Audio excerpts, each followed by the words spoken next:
देखिए स्टूडेंट्स, तो ये है हमारा नेक्स्ट टॉपिक मीन्स जैसे कि आपको मालूम है कि हमारी डेफिनेशन ऑफ रैंक हो गई थी और मैंने डेफिनेशन को आपको बहुत ही शॉर्ट में समराइज करके दिया था। क्या? Maximum order of non vanishing minor is called as rank.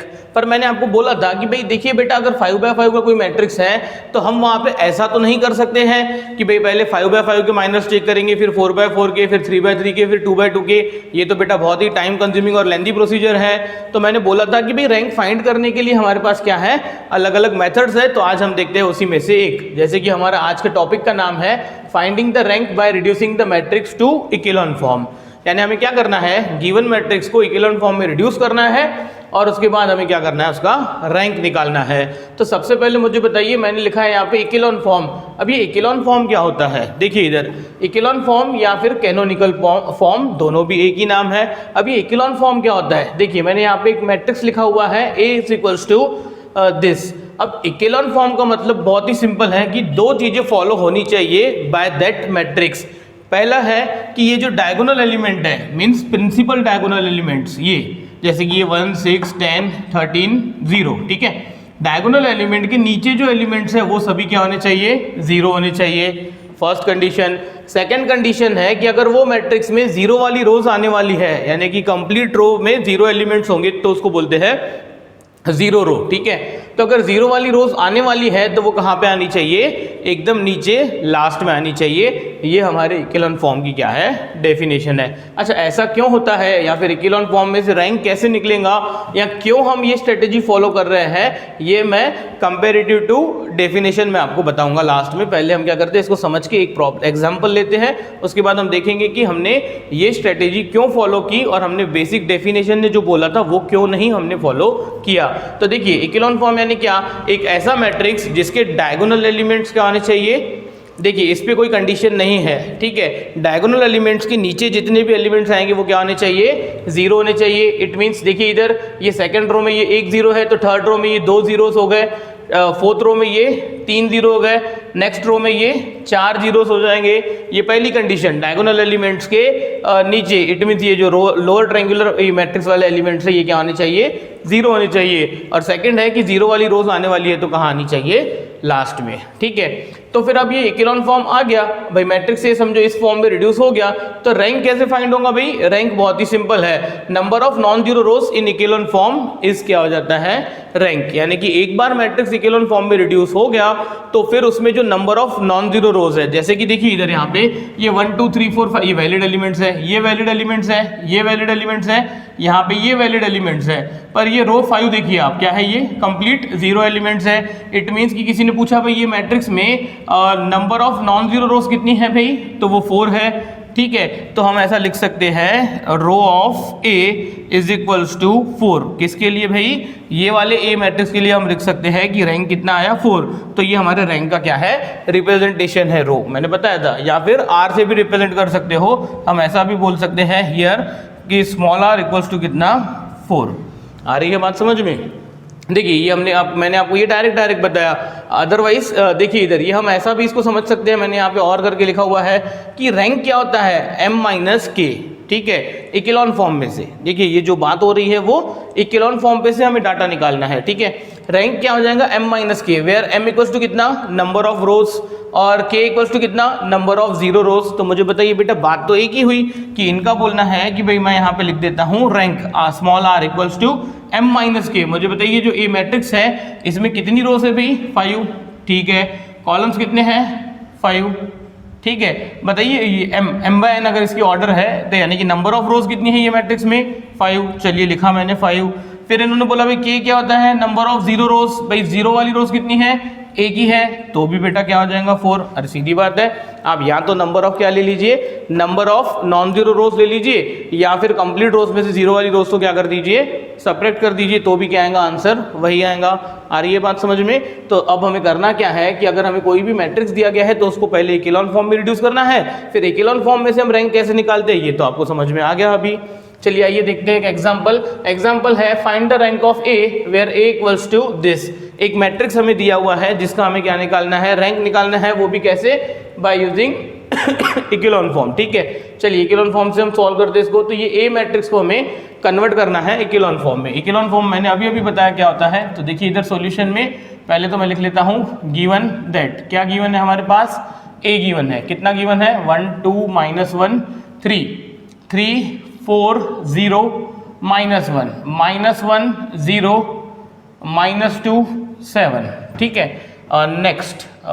Next यानी कि देखिए इधर अब हमें करना क्या है, इसको इकेलॉन फॉर्म में। इकेलॉन फॉर्म क्या होता है, इकेलॉन फॉर्म होता है डायगोनल एलिमेंट्स के नीचे जीरो अरेंज करना है। तो देखिए उसकी भी एक स्टेप बाय स्टेप प्रोसीजर है। क्या प्रोसीजर है, सबसे पहले तो क्या कीजिए, ये जो 1 है यानी कि जो पहला एलिमेंट है A11 पोजीशन का एलिमेंट, उसकी हेल्प से आप ये एलिमेंट के A11 के नीचे के जो एलिमेंट्स हैं इनको क्या कीजिए, जीरो कीजिए, ठीक है। तो मुझे बताइए बाय यूजिंग दिस वन, ये 3 और ये 1 को हम क्या कर सकते हैं, जीरो कर सकते हैं। यस, कैसे, देखिए इधर R2 इक्वल्स टू, मैं ऐसा लिख देता हूँ R2 - 3R1, क्योंकि बेटा ये 3 में से हम 3 सब्ट्रैक्ट करेंगे तो वो जीरो हो जाएगा। नेक्स्ट मैंने बोला R3 इज इक्वल्स टू, ये -1 को ये 1 की हेल्प से हटाना है तो मुझे लिखना पड़ेगा R3 is equals to R3 plus R1, तो भी ये सॉल्व हो जाएगा। आ रही है बात समझ में। चलिए देखिए मैं ये दोनों ऑपरेशन क्या कर देता हूँ, इम्प्लीमेंट कर देता हूँ। इसको बोलते हैं रो ट्रांसफॉर्मेशंस, ठीक है। और ये जो इकेलॉन फॉर्म है, इकेलॉन फॉर्म में हम क्या करने वाले हैं, रो ट्रांसफॉर्मेशन से यूज करने वाले हैं, ठीक है। हमें करना क्या है, हमें सिर्फ सिंपल एक ही काम करना है, डायगोनल एलिमेंट्स के नीचे जीरो क्रिएट करने हैं बस, ठीक है। तो उसके लिए मैंने ये स्टेप 1 फॉलो की हुई है। बताइए अब क्या करना है, -3 से R1 को मल्टीप्लाई करना है। तो -3 से मैंने R1 को मल्टीप्लाई किया, देखिए इधर 1 × -3 -3 प्लस 3 कितना, 0। पहले काम करता हूं मैं, ये R1 एज इट इज लिख देता हूं, 1 2 -1 3। अब मैंने क्या किया, -3 से इसको मल्टीप्लाई किया, इसमें ऐड कर दिया तो 0 हो गया। -3 से इसको मल्टीप्लाई कीजिए, -6 प्लस 4 -2। -3 से -1 को मल्टीप्लाई किया, 3 और 0 कितना हो जाएगा, 3। -3 से इसको मल्टीप्लाई किया, -9 -1 कितना हो जाएगा, -10। देखिए ये आपको आता है, ये आपका 12th में भी हो चुका है, इसलिए मैं थोड़ा सा स्पीड में कर रहा हूँ, ठीक है। Next R3 plus R1, R3 की जगह पे लिखना है -1 + 1 0 0 2 2 -2 -1 -3 7 3 10। बताइए ये बात समझ में आई क्या।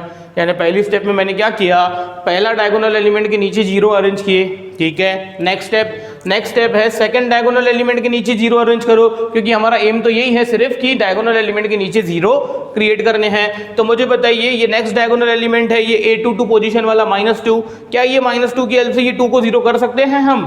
यस कर सकते हैं। तो आप बोलोगे कि sir R3 = R3 plus R2 कर दिया तो ये 2, ये नीचे वाले 2 की जगह पे जीरो आ जाएगा। तो देखिए इधर कैसे, 2 रोज एज इट इज आएंगी, 1 2 -1 3 0 -2 3 -10, ठीक है। 0 कर दीजिए ऐड, कितना हो जाएगा, 0। इन दोनों को ऐड कर दीजिए 0, इन दोनों को ऐड कर दीजिए 0। देखिए इधर, तो मुझे बताइए ये -1 2 0, तो ये डायगोनल एलिमेंट्स के नीचे सभी जीरो क्रिएट हो गए हैं। अच्छा, अगर जीरो वाली रो आने वाली है मैट्रिक्स में तो वो कहाँ पे आनी चाहिए, लास्ट में आनी चाहिए। देखिए बाय डिफॉल्ट जीरो वाली रो आई, वो भी कहाँ पे आई है, लास्ट में आई है। तो मुझे बताइए कि ये जो ए मैट्रिक्स है, क्या मैं इसको बोल सकता हूँ this is in echelon form? Yes बोल सकते हैं। दो ही कंडीशन चाहिए थी, तो मैं लिख देता हूँ यहाँ पे, here matrix A is in echelon form. Echelon form. अब मुझे बताइए अगर वो मैट्रिक्स इकेलॉन फॉर्म में रिड्यूस हो चुका है तो इकेलॉन फॉर्म पे से हम रैंक कैसे लेते हैं? बहुत ही सिंपल है, नंबर ऑफ नॉन जीरो रोज। तो मुझे बताइए ये पहली रो है, ये सेकंड रो, ये दोनों भी नॉन जीरो रोज है, ये तीसरी रो तो जीरो वाली रो है। तो भाई number of non zero rows कितनी हुई यहाँ पे, सिर्फ और सिर्फ 2। तो मैं डायरेक्टली यहाँ पे लिख सकता हूँ क्या, कि नंबर ऑफ नॉन जीरो रोज, ठीक है। Number of non zero rows कितनी है इधर, 2। तो हम लिख देते हैं देयरफॉर रैंक ऑफ ए यानी कि row of A is equals to 2। आई बात समझ में? देखिए इसका अल्टरनेट भी मैंने बताया था, पर मैं वो फॉलो करता नहीं हूँ। किसी को इसका अल्टरनेट फॉलो करना है तो वो ऐसा लिख सकता है कि यहाँ पे वो ऐसा लिख सकता है, एम क्या होता है भाई, एम होता है नंबर ऑफ रोज। भाई ये हो गया नंबर ऑफ रोज, ठीक है। कितना है यहाँ पे, कितनी रोज थी भाई गिवन मैट्रिक्स में, 3। और उसके बाद के लिख देगा वो क्या, नंबर ऑफ जीरो रोज, ठीक है। तो ये कितनी है यहाँ पे, 1। तो भाई वो लिख देगा रैंक इक्वल्स टू कितना भाई, m - k यानी कि 3 - 1 है ना, 2। एक मिनट रुक जाइए, हाँ तो ये 3 - 1 2। तो आप क्या कर सकते हो, ऐसे भी लिख सकते हो, पर मैं ये फॉलो नहीं करता हूँ, मैं यही फॉलो करूँगा। और नेक्स्ट प्रॉब्लम से हम क्या करेंगे, आई होप आपको ये पहला प्रॉब्लम समझा होगा, क्योंकि मैंने ये पहला प्रॉब्लम बहुत ईजी लिया था, क्योंकि हमें कंसेप्ट समझना था। ठीक है, तो नेक्स्ट टाइम से ये जो ये लिखा हुआ है मैंने, ये थ्योरेटिकल सेंटेंसेस ये आपको ही लिखने हैं। मैं डायरेक्ट यहाँ पे आपको यहाँ तक इकोलॉन फॉर्म में रिड्यूस करके मैं डायरेक्ट रैंक लिखने वाला हूँ। पर आपको पेपर में मार्क्स चाहिए, तो उसके लिए आपको क्या करना पड़ेगा, ये पूरा पूरा लिखना पड़ेगा। क्या कि here A is in echelon form and number of non zero rows are 2, hence row of A is equals to 2। अरे आ रही है क्या बात समझ में? ठीक है, इट मीन्स कि ये जो प्रॉब्लम को डेकोरेट करने का काम है, सॉल्यूशन को, वो आपको करना है, क्योंकि आपको मार्क्स चाहिए, मुझे नहीं चाहिए। क्यों नहीं चाहिए बेटा? मुझे मिल चुके हैं, मैं भी आपकी कॉलेज से पास आउट हूँ। ठीक है, और मुझे M1 M2 M3 में बहुत अच्छे ग्रेड्स मिल चुके हैं। बेटा आपको मिलना बाकी है, तो ये आपको ही लिखना है। ठीक है, चलिए जल्दी से वीडियो पॉज कीजिए। ये जो मैंने बेसिक लिखा हुआ है और ये पहला एग्जाम्पल, इसको अच्छे से कॉपी कीजिए। तो हम लेते हैं next example. Example 2, find the rank of A where A equals to this. देखिए बहुत ही सिंपल क्वेश्चन है, हमें फिर से क्या करना है, सिर्फ और सिर्फ रैंक निकालना है। तो सबसे पहले तो बेटा ये जो गिवन मैट्रिक्स है, मैंने बोला था प्रॉब्लम को डेकोरेट आपको ही करना है। आपने ये matrix as it is copy किया। बताइए अब जल्दी से मुझे क्या करना है। देखिए मैंने आपको बोला कि भाई डायगोनल एलिमेंट क्या आने चाहिए, डायगोनल एलिमेंट्स के नीचे जीरो अरेंज करने, बस इसका ही मतलब होता है इकोलॉन फॉर्म। पर मैं आपको एक और बात बोलता हूँ कि बहुत बार क्या होता है कि स्टूडेंट ऐसा समझ लेते हैं कि भाई डायगोनल एलिमेंट 1 होने चाहिए इकोलॉन फॉर्म के लिए। बिल्कुल नहीं, ऐसा कोई कंसेप्ट है ही नहीं कि इकोलॉन फॉर्म में डायगोनल एलिमेंट मस्ट भी 1 होने चाहिए। भाई अगर वो 1 है तो ठीक है, पर अगर वो क्या होने, डायगोनल एलिमेंट क्या आने चाहिए, नॉन जीरो होने चाहिए, और उसके नीचे जीरो वाले एलिमेंट्स होने चाहिए। ऐसा बिल्कुल जरूरी नहीं है कि डायगोनल एलिमेंट्स क्या होने चाहिए, 1 होने चाहिए। ठीक है, हाँ कोई स्टूडेंट या कोई ये करता है भाई हमें हमारी इच्छा है कि भाई उससे वो इजी सॉल्व हो जाता है प्रॉब्लम, और ऐसा करना पड़ता है, तो आप कीजिए, ऐसा कुछ नहीं है। ठीक है, बताता हूँ मैं कैसे। अब मुझे बताइए कि मुझे सबसे पहले क्या करना है, डायगोनल एलिमेंट्स के नीचे जीरो क्रिएट करने हैं। इट मीन्स कि ये जो पहला डायगोनल एलिमेंट 2 है, अब ये 2 की हेल्प से मुझे 1 3 6 को क्या करना है, जीरो करना है। तो बेटा ये 2 की हेल्प से मैं 1 3 0 को जीरो कर सकता हूं, पर क्या हो जाएगा, फ्रैक्शंस आ जाएगा। यानी मुझे यहाँ पे क्या करना पड़ेगा, R1 को डिवाइडेड बाय 2, फिर मुझे R2 में से ये माइनस करना पड़ेगा, या इसके लिए मुझे क्या करना पड़ेगा, ये 2 को 3 बनाना पड़ेगा, या फिर दोनों को 6 बना दीजिए। यानी ऐसा करना पड़ेगा भाई twice R3 minus thrice R1, यानी कि थोड़े से कॉम्प्लिकेटेड ऑपरेशंस हो जाएंगे। तो इसको मैं क्या करता हूँ कि अब मुझे यहाँ पे ऐसा लग रहा है कि भाई मैं 1 अगर ऊपर ले लूँ और ये 2 नीचे आ जाए, यानी कि इंटरचेंज कर दे, यानी पहला डायगोनल एलिमेंट अगर हम 1 बना देंगे तो ये 2 3 6 को क्या हो जाएगा, जीरो करना इजी हो जाएगा। तो मैं ऐसा कर देता हूं भाई। पर देखिए इसका मतलब आप ये मत निकालिए कि भाई इकोलॉन फॉर्म में डायगोनल एलिमेंट 1 होने चाहिए। नहीं, डायगोनल एलिमेंट कुछ भी हो चलता है, सिर्फ डायगोनल के नीचे क्या होने चाहिए, जीरो एलिमेंट्स होने चाहिए। तो चलिए देखिए इधर मैं क्या करता हूँ, सबसे पहले तो ये मैंने गिवन मैट्रिक्स लिख दिया, R1 इंटरचेंज टू R2 कर देता हूँ। तो बताइए क्या हो जाएगा, ये 1 -1 -2 -4 2 3 -1 -1, ठीक है, 3 1 3 -2, नेक्स्ट 6 3 0 -7। ठीक है, आई बात समझ में। अब मुझे बताइए मैंने क्या किया, यहाँ पे 1 अरेंज कर दिया। अच्छा ये मैंने क्यों किया, क्योंकि मुझे करना ये नहीं था, मुझे तो इन तीनों को जीरो करना था। अब बताइए मैं ऐसा लिख सकता हूँ, R2 changes to R2 -2 R1, ठीक है, next R3 changes to R3 -3 R1, और लिख देता हूँ मैं एक transformation, R4 equals to R4 -6 R1। अरे ये मैंने कैसे लिखा, ये 2 3 6 को मैंने ये 1 की हेल्प से जीरो किया। ठीक है, यही तो मेरा एम है। ठीक है, नेक्स्ट तो क्या हो जाएगा, देखिए इधर ये -2 को हमें R1 से मल्टीप्लाई करना है और R2 में ऐड करना है। देखिए आप ये माइनस साइन बाद में लेते हो, मैं पहले लेता हूँ, इससे थोड़ा इजी हो जाता है, कैलकुलेशंस में कभी गलती नहीं होती है। ठीक है, तो देखिए -2 से इसको मल्टीप्लाई किया तो 1 × -2 -2 + 2 कितना, 0। चलिए पहली रो कॉपी कर लेते हैं, 1 -1 -2 -4, -2 से मल्टीप्लाई किया ऐड किया, -2 से मल्टीप्लाई किया ऐड किया, तो -2 से मल्टीप्लाई किया तो 2 2 3 5, -2 से मल्टीप्लाई किया 4 4 -1 3, -2 से मल्टीप्लाई किया 8 8 -1 7। बताइए समझा क्या, बहुत सिंपल था।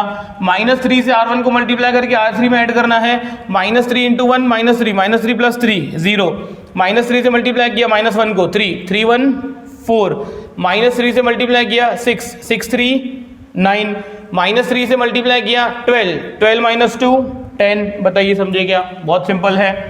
-6 से मल्टीप्लाई करना है R1 को और R4 में ऐड करना है 1 इंटू -6 -6 प्लस 6 0 -6 इंटू -1 6 प्लस 3 कितना 9 -6 into this 12 plus 0 12 -6 into -4 24 -7 positive 17। बताइए भाई ये समझा क्या? बहुत ही सिंपल है, ठीक है। देखिए सिंपल चीज़ें इसलिए मैं थोड़ा सा स्पीड में भी कर रहा हूँ, ठीक है। आप वीडियो को स्लो भी कर सकते हो, किसी को रिपीट देखना है कोई प्रॉब्लम फिर से थोड़ा पीछे जाके देख लीजिए। पर मैं इतना बोल दूँ कि भाई ये हमारे व्यूज़ है वो व्यूज़ रिस्ट्रिक्टेड है आपके लिए, व्यूज़ सिर्फ 4 ही अवेलेबल है। तो कोशिश आपको क्या करनी है, जब आप पहला व्यू देखते हो तभी आपको क्या करना है, पहले व्यू के साथ साथ ही आपको जैसे ही मेरा एक एग्जाम्पल कंप्लीट हुआ, ठीक है, और मैंने बोला भाई इसको कॉपी करो, तो वीडियो को पॉज करके उसको साइमल्टेनियसली क्या करना है, कॉपी करना है और पूरा का पूरा वीडियो आपको कंटिन्यू देखना है। ऐसा नहीं कि आप बार बार उसको प्ले कर रहे हो, बेटा बार बार प्ले करोगे तो 4 बार प्ले करने के बाद पांचवी बार प्ले होगा ही नहीं वो, ठीक है। उसमें व्यूज के रिस्ट्रिक्शंस है, ठीक है, तो वो आपको फॉलो करने हैं, ठीक है। इट मीन्स कि पहली बार जब आप देखोगे तो क्या हो जाएगा वो, पहली बार जब देखोगे तो उसके साथ साथ ही आपको अपनी रजिस्टर में ये सब कॉपी करना है, यानी कि खुद के नोट्स क्रिएट करने हैं। नोट्स क्रिएट करने हैं नहीं, बस जो लिखा हुआ है वो कॉपी करना है। जब भी मैं बोलूँ कि भाई वीडियो पॉज करके लिख लीजिए, ठीक है, तो फिर आपको क्या करना है, वीडियो पॉज करके लिख लेना है और पूरा वीडियो आपको एक साथ देखना है, ठीक है। बार बार उसको आपको बंद करके शुरू नहीं करना है।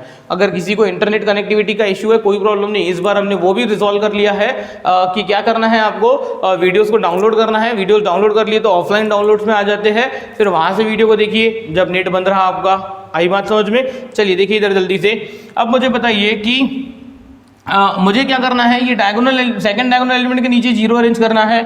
अरे आ रही है बात समझ में? भाई सेकंड डायगोनल एलिमेंट के नीचे 0 तो मुझे अरेंज करना है, यानी कि ये 5 की हेल्प से मुझे 4 और 9 को क्या करना है, 0 करना है। देखिए हम कर सकते हैं कैसे, ये 4 को मैं 20 बनाऊंगा और 20 - 20 कर दूंगा तो हो जाएगा, या फिर ये 9 को मैं 45 बना दूंगा और फिर इसको माइनस कर दूंगा इससे 9 से मल्टीप्लाई करके, जो भी, यानी हम 5 की हेल्प से इन दोनों को क्या कर सकते हैं, 0 कर सकते हैं। पर वो क्या हो जाएगा, थोड़ा सा कॉम्प्लिकेटेड ऑपरेशन फॉलो करने पड़ेंगे हमें, ट्रांसफॉर्मेशंस, ठीक है। तो मैं क्या कर देता हूँ, 5 की जगह पे पहले 1 अरेंज कर देता हूँ। मुझे बताइए 5 की जगह पे 1 अरेंज कैसे करेंगे।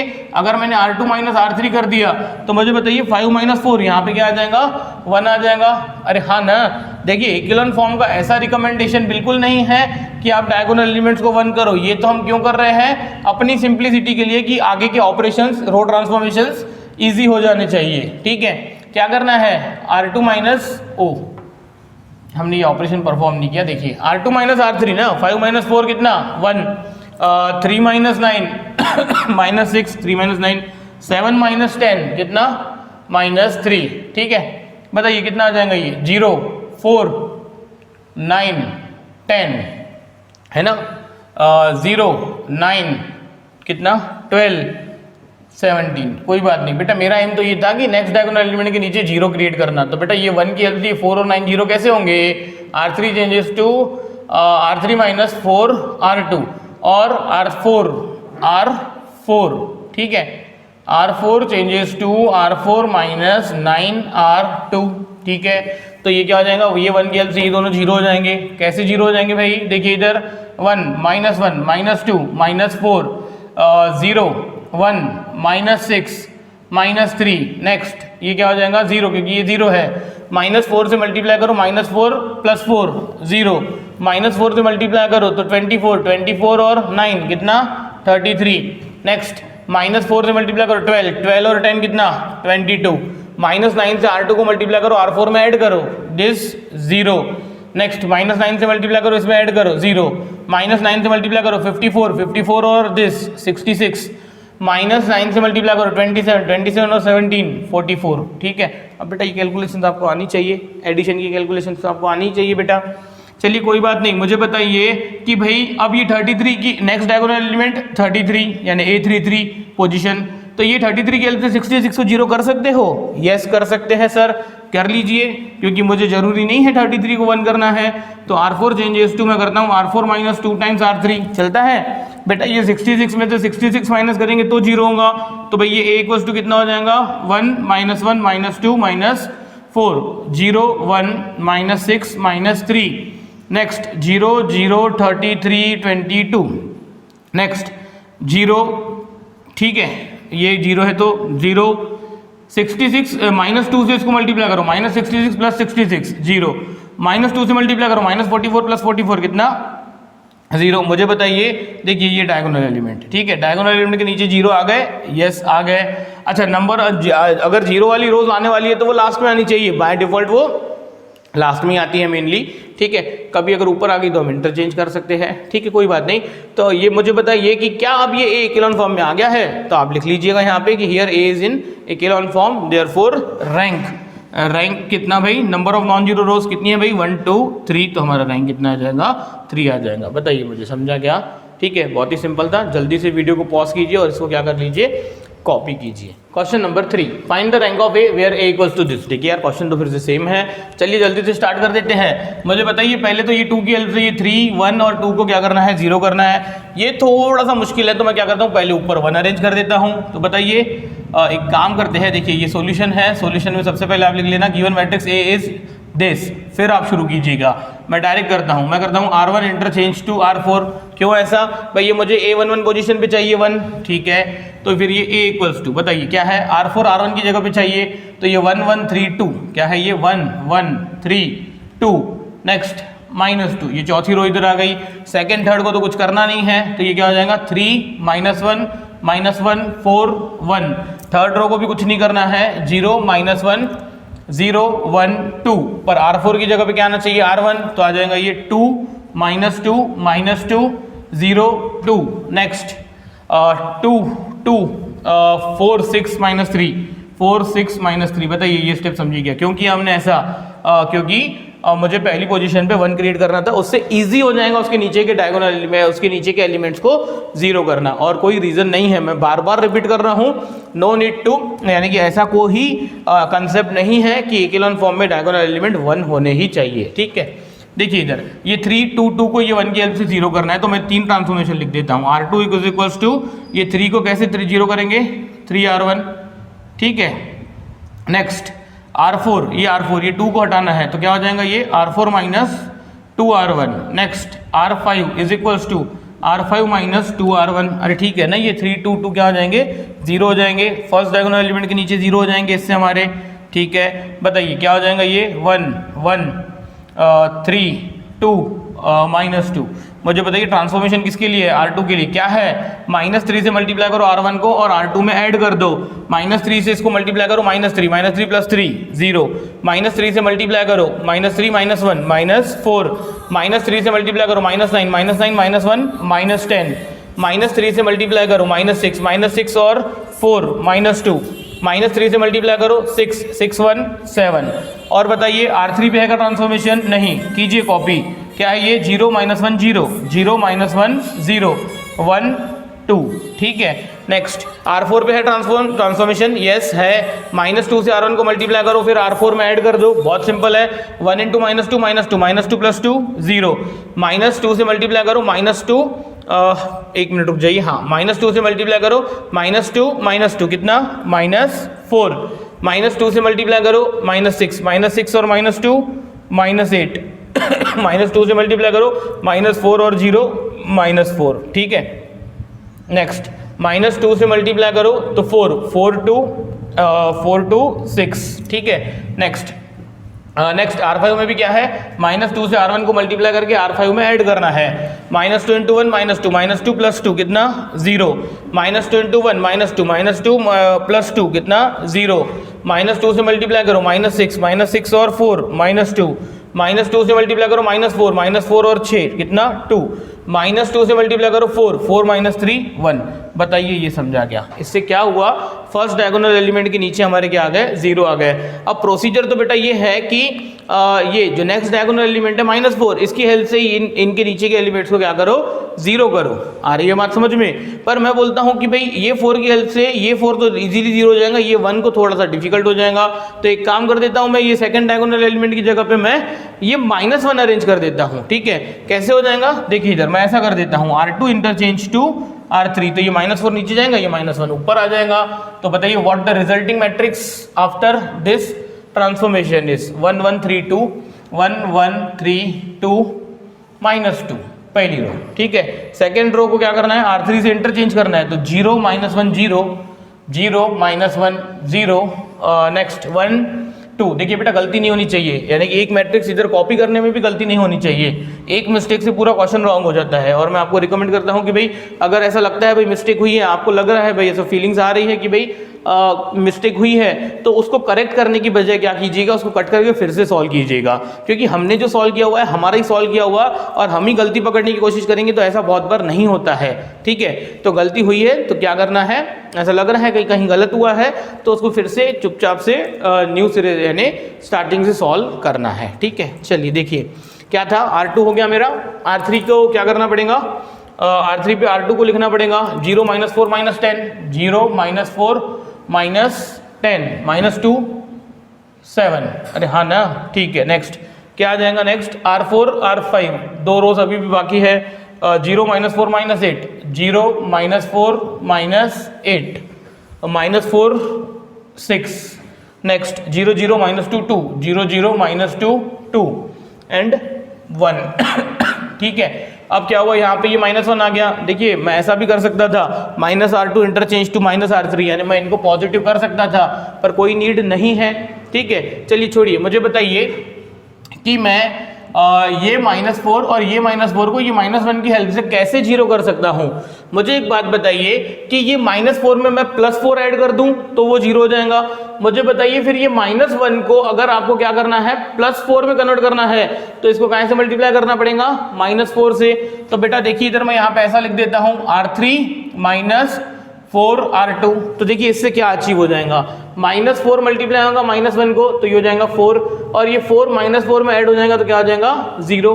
तो बेटा यहाँ पे भी तो -4 है, यहाँ पे भी तो 1 है, तो ये सेम ट्रांसफॉर्मेशन रिपीट होगा R4 के लिए भी। R4 के लिए क्या हो जाएगा, ये R4 -4 R2। कैसे मैं करके बताता हूँ, -4 से R2 को मल्टीप्लाई होगा तो ये हो जाएगा 4 -4 में ऐड होगा तो यहाँ पे भी 0 हो जाएगा, और ये तो बेटा ऑलरेडी 0 है। ठीक है, चलिए परफॉर्म कर देते हैं। तो A = बेटा दो रोज तो एज इट इज आ जाएंगी 1 1 3 2 -2।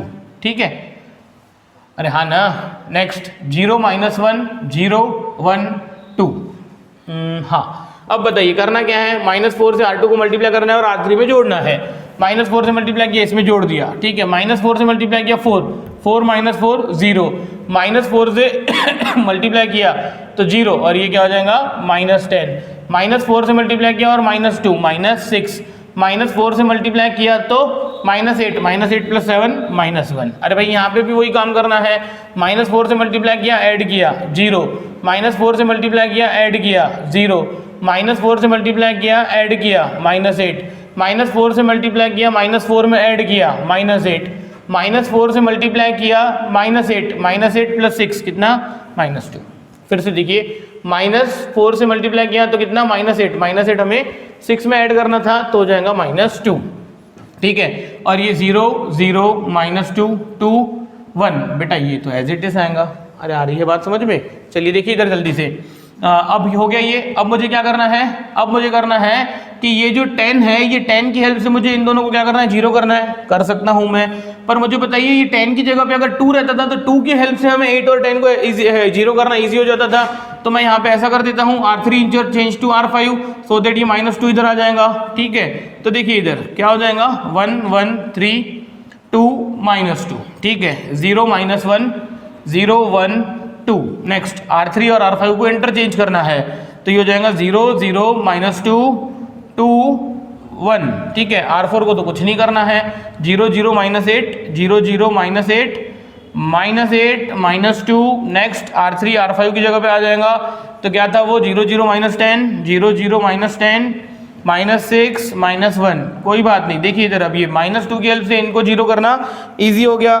चलिए कैसे मैं आपको लिख के बताता हूँ ट्रांसफॉर्मेशन। मुझे बताइए यार, ये -8 में आप क्या ऐड करोगे तो वो 0 होगा, +8। अब मैं आपसे पूछता हूँ ये -2 को -2 को +8 कैसे बनाओगे, -4 से मल्टीप्लाई करके। तो बेटा मैं यहाँ पे ऐसा ही करता हूँ, R4 कैसे मल्टीप्लाई करना पड़ेगा, -4 से -4 R3। देखिए मैं करके बताता हूँ। देखिए -4 R3 यानी कि -4 × -2 8 8 और ये -8। ठीक है, क्या हो जाएगा, ऐड होके 0 हो जाएगा। ठीक है, नेक्स्ट और बताइए मुझे R5 = R5।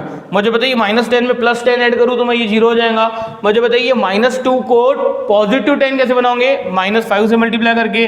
तो बेटा इसको मैंने किया -5R3। तो इससे क्या हुआ देखिए, -5 मल्टीप्लाई हुआ -2 से हुआ +10, +10 -10 क्या हो जाएगा, 0 हो जाएगा। ठीक है, अब यहाँ पे जगह कम है मेरे पास, तो एक काम करते हैं, चलिए थोड़ा सा शॉर्ट में लिख लेते हैं सो दैट ये प्रॉब्लम पूरा कंप्लीट होना चाहिए, तो आप एक साथ कॉपी कर सको। ठीक है, तो ये देखिए 3 रोज तो सेम है, मैं इसको लिख लेता हूँ 1 1 3 2 -2। थोड़ा सा मैं शॉर्ट में लिखता हूँ, वो 3 रोज कॉपी करनी है आपको। ठीक है, 1 2 नेक्स्ट 0 0 एक मिनट 0 0 -2 2 1। ठीक है, चलिए ये 2 रोज मैं प्रॉपर यहाँ पे मेंशन कर देता हूँ। ठीक है, ये तो 3 रोज तो हमने कॉपी की ना। बताइए -4 से R3 को मल्टीप्लाई करके R4 में जोड़ना है। ठीक है, तो ये क्या हो जाएगा 0, इसको मल्टीप्लाई किया इसमें जोड़ दिया 0, इसको -4 से मल्टीप्लाई किया 8 8 -8 0, इसको -4 से मल्टीप्लाई किया -8 -8 कितना -16, इसको -4 से मल्टीप्लाई किया -4 -2 -6। अरे हाँ ना, नेक्स्ट इसको -5 से मल्टीप्लाई किया इसमें जोड़ दिया 0, इसको -5 से किया, इसको -5 से मल्टीप्लाई किया 10 -10 कितना 0, इसको -5 से मल्टीप्लाई किया तो -10 -6 -16, इसको -5 से मल्टीप्लाई किया -5 -1 कितना -6। अरे भाई आ रही है बात समझ में? बताइए फर्स्ट सेकेंड थर्ड तीनों डायगोनल एलिमेंट के नीचे 0 आ गए। चौथा डायगोनल एलिमेंट दिस -16 इसके नीचे 0 आना चाहिए। तो बेटा ये -16 ये -16 के हेल्प में मुझे अगर 0 करना है तो क्या करना पड़ेगा मुझे, R5 changes to R5 -R4 करना पड़ेगा। ठीक है, मुझे बताइए R5 पे ट्रांसफॉर्मेशन है तो 3 रोज तो एज इट इज 1 1 3 2 1 1 3 2। नेक्स्ट क्या है 3 2 -2 0 -1 0 0 -1 0 1 2 अरे ठीक है ना। नेक्स्ट 0 0 -2 2 0 0 -2 2 -2 2, फिर उसके बाद 1। बेटा ये 3 रोज में तो कोई यही नहीं था, चौथी रो में भी कोई ट्रांसफॉर्मेशन नहीं है, तो क्या हो जाएगा ये 0 0 0 -16 -6। बेटा ये 0 0 0। ठीक है, अब बताइए -16 -16 तो ये -16 + 16 0, -6 -6 + 6 कितना 0। ठीक है, अब मुझे बताइए नेक्स्ट डायगोनल एलिमेंट क्या 0। बेटा वो तो 0 ही आ गया ना। ठीक है, कोई बात नहीं। अब मुझे बताइए कि अब अगर मैं यहाँ से पूछूं, ये ऐसा नेगेटिव का साइन लग रहा है वो, ठीक है, ये देखिए इधर माइनस साइन बरोबर देना है वहां पे। अब मुझे बताइए कि क्या ये इकेलॉन फॉर्म है? यस। कैसे पता? देखिए डायगोनल एलिमेंट्स के नीचे 0 होने चाहिए है, और 0 वाली रो अगर आती है तो वो लास्ट में आनी चाहिए। ठीक है, तो लिख लीजिएगा here A is in echelon form, therefore rank of A is equals to क्या हो जाएगा, number of non zero rows 1 2 3 4। देखिए इसमें भी ये दोनों है तो 4 रोज हमारी क्या है, नॉन जीरो है, तो हमारा आंसर क्या आ जाएगा 4 आ जाएगा। अरे आ रही है बात समझ में? चलिए कोई बात नहीं, जल्दी से इसको वीडियो को क्या कीजिए, पॉज कीजिए और ये कॉपी कीजिए। एक लास्ट क्वेश्चन नंबर 4 लेना है, उसके बाद हम नेक्स्ट क्लास में न्यू सब टॉपिक शुरू करेंगे। ठीक है, देखिए क्वेश्चन नंबर 4, क्वेश्चन फिर से सेम है, find the rank of A where A equals to this. अब मुझे बताइए ये प्रॉब्लम में इसको थोड़ा सा अच्छे से ऑब्जर्व कीजिए कि यार ये देखिए 4 है, ये 4 है, ये 6 है, ये 10 है, ये 16 है। ठीक है, तो देखो ये 6 की हेल्प से ये 4 10 और 16 को 0 हम कर सकते हैं। देखिए नहीं कर सकते ऐसा तो बिल्कुल भी नहीं है, तो ज़्यादा से ज़्यादा ऐसा होगा कि भाई वो ट्रांसफॉर्मेशन थोड़ा सा कॉम्प्लिकेटेड आएगा तो प्रॉब्लम हो सकता है फ्रैक्शंस में चले जाए इंस्टेड ऑफ इंटीजर नंबर्स। ठीक है, तो वो भी हमें चलता है, आफ्टर ऑल हमें तो बेटा रैंक चाहिए, रैंक निकाल लेंगे हम। ठीक है, पर मुझे एक बात बताओ कि यहाँ पे अगर क्लियरली 1 वगैरह भी नहीं दिख रहा है तो थोड़ा हम सिंपल करें, पर देखिए 1 यहाँ पे अवेलेबल है। ठीक है, तो मैं काम करता हूं कि भाई जैसे मैं अभी तक के रो ट्रांसफॉर्मेशन यूज कर रहा था तो इस प्रॉब्लम को हम कॉलम ट्रांसफॉर्मेशन से सॉल्व करते हैं। ठीक है, अब ये कॉलम ट्रांसफॉर्मेशन में क्या होगा, इक्विवेलेंट फॉर्म। बेटा कुछ नहीं है, जैसे हमारा रो ट्रांसफॉर्मेशन में होता था उसका रिवर्स कॉलम ट्रांसफॉर्मेशन में होगा। पर बात ऐसी है कि अगर आप कॉलम ट्रांसफॉर्मेशन से इक्विवेलेंट फॉर्म में रिड्यूस करोगे उसको, तो आपको सिर्फ और सिर्फ ये करना पड़ेगा, उसको आपको कॉलम ट्रांसफॉर्मेशन से यूज करने पड़ेंगे। ठीक है, यानी कि आप ऐसा नहीं कर सकते हो कि साइमल्टेनियसली एक ही प्रॉब्लम में क्या करो, एक ही प्रॉब्लम में आप रो ट्रांसफॉर्मेशन भी फॉलो करो, कॉलम ट्रांसफॉर्मेशन भी फॉलो करो, मैट्रिक्स को इक्विवेलेंट फॉर्म में रिड्यूस करने के लिए। ऐसा वैलिड नहीं है। यानी आपको क्या करना है, अगर आपने रो ट्रांसफॉर्मेशन किए हुए हैं तो पूरे प्रॉब्लम में रो ट्रांसफॉर्मेशन फॉलो करने हैं, या फिर कॉलम से करना है तो पूरे प्रॉब्लम में कॉलम ट्रांसफॉर्मेशन से फॉलो करने हैं। दोनों एक ही प्रॉब्लम में साइमल्टेनियसली नहीं कर सकते हो। इसका मीनिंग क्या होता है मैं बताता हूं यहाँ पे। तो देखो यार, ये मैं आपको प्रॉब्लम सॉल्व करके दे रहा हूं बाय यूजिंग कॉलम ट्रांसफॉर्मेशन, पर हमारा कॉलेज यानी कि हमारे सिलेबस में ऐसा मेंशन नहीं है कि आप इक्विवेलेंट फॉर्म यानी कि कॉलम ट्रांसफॉर्मेशन वाला इक्विवेलेंट फॉर्म में रिड्यूस कीजिए और उसको सॉल्व कीजिए, ठीक है। बट आपको पता होना चाहिए, उस पर्पज से हम यहाँ पे क्या करते हैं, इसको सॉल्व करते हैं, क्योंकि आगे चल के तो बेटा आपको गेट वगैरह की भी एग्जाम्स देनी है, तो कंसेप्ट सभी मालूम होना चाहिए। कॉलेज के थ्रू यानी कि हमारे सिलेबस के थ्रू जो हमें रिकमेंडेशन है वो क्या है कि भाई आप रो इक्विवेलेंट फॉर्म वाला ही फॉर्म फॉलो कीजिए जो मैंने लिख के दिया था, और सिर्फ रो ट्रांसफॉर्मेशन से यूज कीजिए, ठीक है। पर पता होना चाहिए आपको, इस पर्पज से मैंने ये प्रॉब्लम लिया हुआ है। बहुत ही बढ़िया प्रॉब्लम है। बताइए क्या करना है मुझे पहले यहाँ पे ये 1 2 3 पहले डायगोनल एलिमेंट के राइट साइड में जीरोस क्रिएट करने हैं, यानी ये 6 की हेल्प से इधर जीरो क्रिएट करने हैं। वो थोड़ा सा इम्पॉसिबल लग रहा है, इम्पॉसिबल नहीं है, फ्रैक्शंस आ जाएंगे, ठीक है। इम्पॉसिबल तो बेटा कुछ नहीं है, तो मैं कर देता हूँ C1 इंटरचेंज टू C2। भाई C1 इंटरचेंज टू C2 में क्या हो जाएगा, ये 1 2 3 4 सेकेंड कॉलम इधर आ गया, ये 6 4 10 16 इधर गया, नेक्स्ट 3 6 9 12 8 -1 7 15, ठीक है। अब ये 1 की हेल्प से मैं 6 3 8 को हटा सकता हूँ, यस। कैसे सर, देखिए इधर ऐसे C2 equals to C2 minus 6C1, ठीक है। C3 is equals to C3 minus 3C1, C4 is equals to C4 minus 8C1। अरे हाँ ना भाई, ये 1 की हेल्प से 6 3 8 0 नहीं होंगे क्या, हो जाएंगे। कैसे हो जाएंगे, देखिए इधर ये मैंने लिखा 1 2 3 4, -6 से मल्टीप्लाई कीजिए इस कॉलम को और C2 कॉलम में जोड़ दीजिए। -6 से मल्टीप्लाई किया, -6 + 6 कितना 0, -6 से मल्टीप्लाई किया -12 + 4 कितना -8, -6 से मल्टीप्लाई किया -18 + 10 -8, -6 से मल्टीप्लाई किया -24 + 16 कितना -8। अरे हाँ ना, देखिए यार, ये कैलकुलेशंस भी अगर आपको करते नहीं आ रहे हैं ना, एडिशन सब्ट्रैक्शन की, तो कोई दिक्कत नहीं है यार। हमारे इंजीनियरिंग में engineering calculator means scientific calculator available रहता है, यानी कि आप साइंटिफिक कैलकुलेटर का एग्जाम में भी यूज कर सकते हो, ठीक है।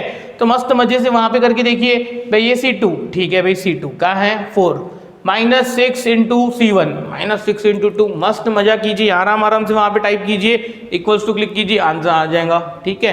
बेटा ऐसा नहीं करना है, टाइम कंज्यूमिंग है वो।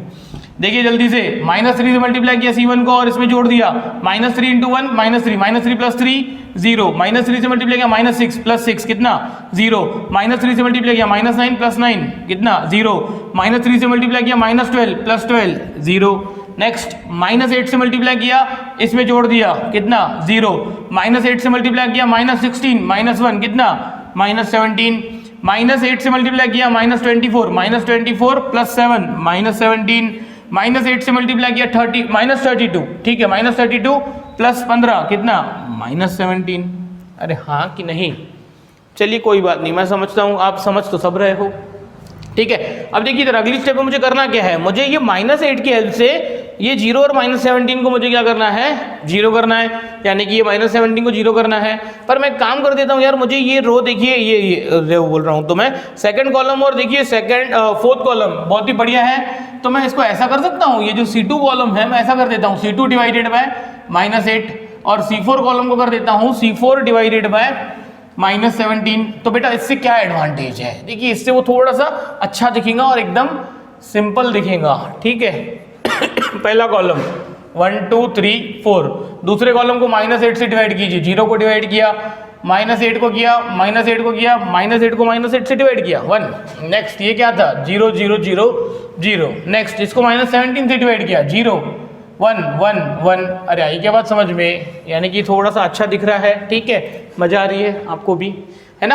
अब ये 1 की हेल्प से ये 1 को मुझे क्या करना है, देखिए जैसे रो ट्रांसफॉर्मेशन में हम डायगोनल एलिमेंट्स के नीचे 0 क्रिएट करते थे, तो कॉलम ट्रांसफॉर्मेशन कर रहे हैं, तो इक्विवेलेंट फॉर्म की डेफिनेशन क्या, डायगोनल एलिमेंट्स के ऊपर हमें क्या करने हैं, जीरो क्रिएट करने हैं, पर पहले वहाँ पे मैक्सिमम जीरो आएंगे, फिर वो रिड्यूस होते जाएंगे। जैसे यहाँ पे 3 जीरो है, अगली स्टेप में 2 ही आएंगे। ठीक है, बताता हूँ मैं कैसे। अब मैं यहाँ पे ये वन को मुझे हटाना है बाय यूजिंग दिस वन, तो मैं कर देता हूँ C4 is equals to C4 minus C2, तो ये हो जाएगा A is equals to 1 2 3 4 0 1 1 1 0 0 0 0 0 0 0 0 1 minus 1 0 हो गया। मुझे बताइए कि देखिए इधर ये डायगोनल एलिमेंट है ना, ये डायगोनल एलिमेंट, उसके ऊपर 0 है, यस है, ठीक है। और अगर 0 वाले कॉलम्स आने हैं तो आखिरी में आने चाहिए, यस लास्ट में आ रहे हैं। तो मुझे बताइए यहाँ पे हम बोल सकते हैं ए इज इन इक्विवेलेंट फॉर्म। कौन सा इक्विवेलेंट फॉर्म भाई? कॉलम ट्रांसफॉर्मेशंस वाला। ठीक है, तो मुझे बताइए यहाँ से रैंक ऑफ ए कितना हो जाएगा? रैंक ऑफ ए हो जाएगा number of non zero columns. ठीक है, number of non zero columns. तो बेटा number of non zero columns तो ये शुरुआत के 2 ही है, तो रैंक ऑफ ए कितना आ जाएगा भाई? यहाँ पे 2 आ जाएगा। अरे आई के बाद समझ में, हमारे सिलेबस में कॉलम का इक्विवेलेंट फॉर्म नहीं है, तो आपको ऐसा पेपर में करना नहीं है। ठीक है, पर आपको पता होना चाहिए। इस पर्पज से हमने ये भी देख लिया कि भाई कॉलम ट्रांसफॉर्मेशन का भी इक्विवेलेंट फॉर्म होता है, जिसमें डायगोनल एलिमेंट के ऊपर 0 आने चाहिए और 0 वाले कॉलम आते हैं तो लास्ट में आने चाहिए। ठीक है, राइट हैंड साइड में। ठीक है, कोई बात नहीं, चलिए जल्दी से इसको क्या कीजिए, कॉपी कीजिए। हाँ, अब इतना है कि मैं आपको एक टास्क देता हूं कि भाई ये प्रॉब्लम को हमें बाय यूजिंग रो ट्रांसफॉर्मेशन करना है, तो एज अ होमवर्क आप इसको क्या कीजिए, इसको कैसे सॉल्व कीजिए, रो ट्रांसफॉर्मेशन से सॉल्व कीजिए। आंसर तो बेटा सेम आएगा। हाँ, ऐसा भी होता है बहुत बार कि भाई मैंने जो ये फॉलो किए ट्रांसफॉर्मेशंस और आपने जो फॉलो किए वो अलग अलग हो, ठीक है, पर वो सही है, यानी कि आपने कैलकुलेशंस बरोबर की है, तो बेटा वो क्या हो जाएगा? रैंक तो सेम ही आएगा, क्योंकि हमारा कंसेप्ट है क्या कि रो ट्रांसफॉर्मेशन हो या ये column transformation, means elementary transformations do not alter the rank of matrix. आई बात समझ में? एलिमेंट्री ट्रांसफॉर्मेशन से मैट्रिक्स का रैंक चेंज नहीं होता है। आपके ट्रांसफॉर्मेशंस अलग होंगे मेरे से, कोई प्रॉब्लम नहीं है। ठीक है, चलता है। आंसर क्या आएगा आपका? मेरा सेम आएगा। देखिए ये स्टार्टिंग का सब टॉपिक है, थोड़ा सा इजी है। आई होप आपको इंटरेस्ट आ रहा होगा और बहुत इजीली समझा भी होगा ये। ठीक है, चलिए जल्दी से वीडियो को पॉज करके ये कॉपी कीजिए, बाकी हम देखते हैं नेक्स्ट क्लास में।